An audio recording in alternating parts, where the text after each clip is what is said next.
We've seen that if we were to track the origins of the African calendar, we would begin by remembering that in as much as the 24th of September is Heritage Day, it is in many indigenous cultures a day or two away from the African New Year. Now, the African New Year coincides with the spring equinox. It's a very significant point in the solar calendar, which will take place on the 22nd of September this year. South Africa is home to the oldest known sacred site in the world to track the movement of the sun, Inzalo Ye Langa. This is also the site where the great iSanusi, Credo Mutwa, was also initiated. Now, to enlighten us a little bit further about the African calendar, the equinox, and Inzalo Ye Langa is Rutendo Ngara and Chairperson of the Credo Mutwa Foundation, as well as Nozipho Mutwa, daughter of the late Sanusi. Well, a very good morning to you, Nozipho. I'm going to start off with you at this point. I mean, we're just unpacking the true African heritage and also the ontology of African philosophy at large related to African New Year and also just that equinox that, of course, coincides with on the 22nd of September. Walk us through what the importance of indigenous knowledge systems look like in regards to these significant feats at this time. Well, thank you very much for having me here. We are indeed at an incredible time in our year, in our calendar year, and we learn from indigenous wisdom, indigenous knowledge systems, why this is so important. We are on the 22nd of September going to be getting into our equinox, our spring equinox. And what we'll find is that many cultures now have what they call New Year. And this New Year is linked to particular either astronomical phenomena or phenomena related to the lunar cycle. Right now, we have just entered a new lunar cycle, which our indigenous elders always tell us it's really important to observe the cycles of the moon, which came in about 2 days ago. And then on the 22nd, we have the equinox, where we will have roughly equal day and equal night, but when the sun crosses the celestial equator. Now, this is very, very important, especially at a site where we are right now, which is Inzalo Ye Langa, which is what is said to be the oldest stone calendar in the world, older than Stonehenge, which has been obviously popularized in the UK, older even than Nabta Playa, which is in Egypt, in ancient Egypt. And this one predates both of these calendars by more than 70,000 years. And it is right here in Mpumalanga, right here in South Africa, showing that here in South Africa, here in Southern Africa, we have the cradle, not only the cradle of humankind, but the cradle of wisdom in that sites such as this, which mark the equinoxes, mark the solstices, mark the calendars, telling us how we harvest, telling us how we should relate in society, telling us how we should relate, according to our relationship with the celestial beings, with the stars, with the planets. All of this is right here in our country, and it is part of our heritage here in South Africa. All right, I'm just looking at where you are, Nozipho, in terms of tracking the sun's movement and exactly how that calendar works. I mean, for those who are not familiar with it, can you walk us through what exactly you're seeing and also how it operates? So what we have is basically it is a circle of stones. And there are 3 circles of stones, and these stones are what is called dolerite. And dolerite is a magnetic stone. Not only is it magnetic, it is also it's volcanic. And because it's magnetic and volcanic, it is a receptive stone. So there are 4 cardinal points, one in the east, one in the west, one in the south, and one in the north. And in the center, we have got 2 calendar stones. And what happens is that when the sun rises on the horizon, especially at the cardinal points in the calendar of the equinoxes and the solstices, the central stones cast a shadow. And these shadows are accurately marked according to particular stones in the calendar, telling us what time of year we're in, but particularly marking where it is that the equinoxes and the solstices are. And it accurately marks this year in and year out, and has been doing so for over 75,000 years, we are told. All right, I'm just looking at the astrological alignments that you mentioned, also linked to the the calendar at large, and perhaps the importance of the inclusion of indigenous knowledge systems, not to negate other knowledge systems, but also to incorporate the perspectives, incorporating the African skies, along with, the significance that it held to iSanusi Credo Mutwa. I mean, how do we link the two together? So, iSanusi Credo Mutwa, who we know passed away on the 25th of March this year at the age of 98 years old, almost 99 years old, he was actually initiated here at Inzalo Ye Langa at the age of 16 in 1937. And this is where he received his linking with the celestial beings, with the planet, and with all the other sacred sites around the world, because it is said that Inzalo Ye Langa is the site that actually connects all the other sacred sites around the world. And this is where he received his knowledge as a Sanusi and his first initiation as a Sanusi. It is said that he is one of the last, if not the last, Sanusis to have been initiated at the site. But before him, this was the site where the ancient ones, the ancient wise ones, were initiated into the mysteries of the planet, the mysteries of the cosmos, and to the mysteries of the indigenous knowledge that has sustained humanity for generations and generations. And it is not surprising that not far from where we are here at Inzalo Ye Langa is also what has recently been declared a natural heritage site, which is the Barberton Makondro Mountains, where we have the oldest, basically the birth of the planet, of the earth, can be found here in the Barberton Makondro Mountains. So here we have the circle of life, the cradle of life.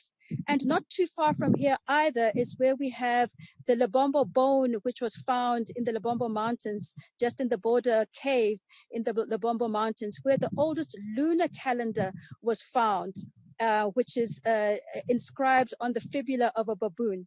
So it is in this area where Credo Mutwa, the great Sanusi, where we have the cradle of life in the Makondro Mountains, where we have the Lebombo Mountains, where the oldest lunar calendar was found, and where we have here the oldest solar calendar, which is Inzalo Ye Langa. This is where he received his first training into the mysteries that he shared with us over the next, 8 decades that he lived. I'm going to bring in Rutendo Ngara, the chairperson of the Credo Mutwa Foundation, to also give a perspective. That, in fact, was Rutendo. We're going to bring in Nozipho Mutwa, who's the daughter of the late iSanusi Credo Mutwa, just to find out the significance the place held for her late father, and, of course, what we can expect in terms of traditions to transpire come the 22nd of September regarding the spring equinox that is set to take place. Nozipho, if you can hear me, a very good morning to you. Walk us through what that significance looked like for the late iSanusi Credo Mutwa, and of course some of the traditions affiliated with the significance of spring equinox come the 22nd. Makosi Sisi, greetings. I'm Nozipho Mutwa. Just to add on what Rutendo was saying, yes, Inzalo Ye Langa, it's where Baba Credo Mutwa was initiated. Let me take you through a little bit of process, what really happened until he was initiated at Inzalo Ye Langa. As we know that before you become a healer, something needs to happen to you. There must be dreams that needs to happen. There must be callings that needs to happen. By then, he was staying with my grandmother, Ukoko Maina, and my great-grandfather, Ubabu Umkuluma Papa. What happened was that he was traveling around carrying the medicine of Umkuluma Papa, and that's when he got sick.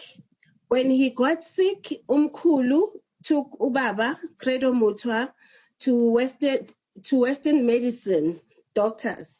But the Western medicine doctors couldn't help Ubabu Credo Mutwa. Then that is when Umkulu took Ubaba to Ukoko Maina, who was then a young Sangoma.